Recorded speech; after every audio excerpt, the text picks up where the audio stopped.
Hi guys, right? So we were talking about Luke 6:35, and we had to look back at the entire passage to really get a better sense of what we were reading.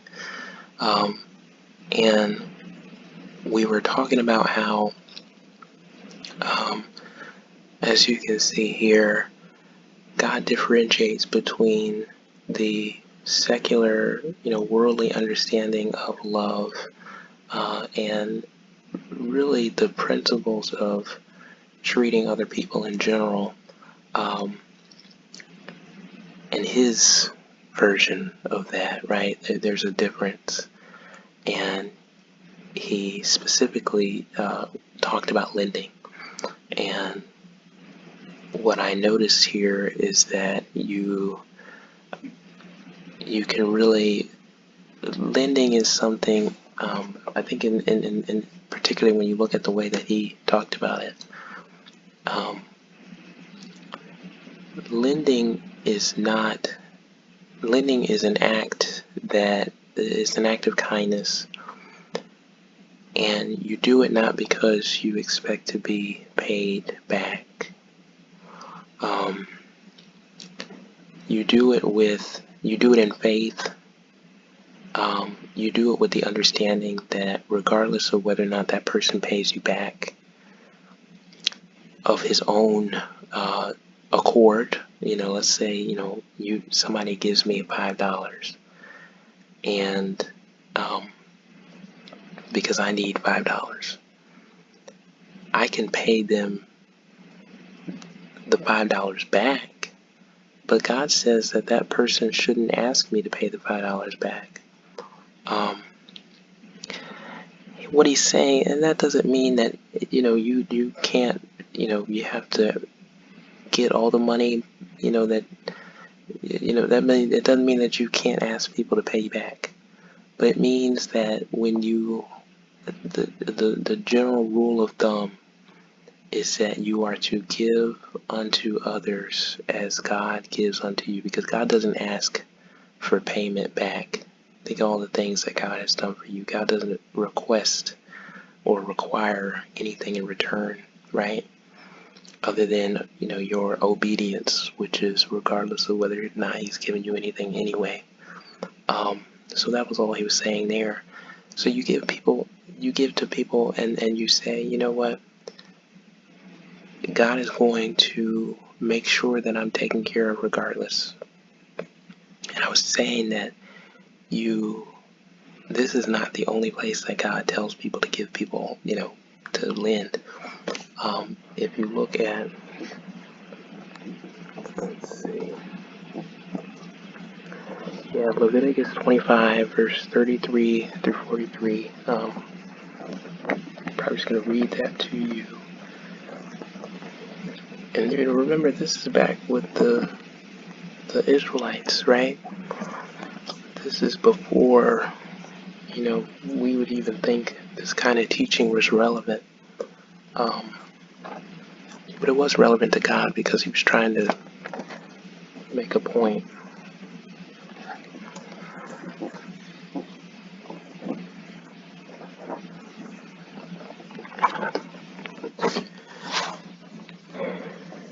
Let's see, yeah, so it says, if any Levite buys back a house in the Jubilee the purchased house, then the city will be released, because the houses in the Levite cities are their property among the Israelites. But a field that belongs to other cities must not be sold, because it is their permanent property. If an Israelite, this is really the important part, if an Israelite becomes poor and cannot support himself, help him.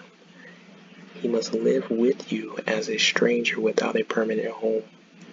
Don't collect interest or make any profit from him. Fear your God by respecting other Israelites' lives. Never collect any kind of interest on your money or on the food you give them. I am the Lord your God who brought you out of Egypt to give you Canaan, and be your God. If an Israelite becomes poor and sells himself to you, don't work him like a slave. He will be like a hired worker or visitor to you. He may work with you until the year of Jubilee. Then you will release him and his children to go back to their family and the property of their ancestors. They are my servants. I brought them out of Egypt rather. They must never be sold as slaves. Do not treat them harshly. Fear your God.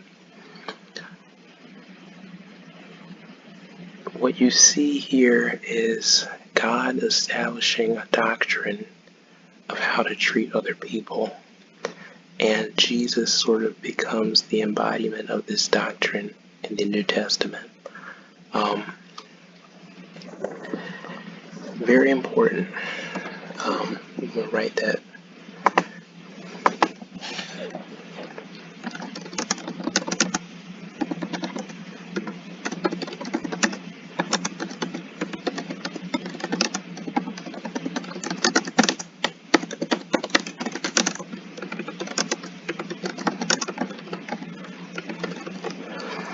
And, really, that is the moral of the story. And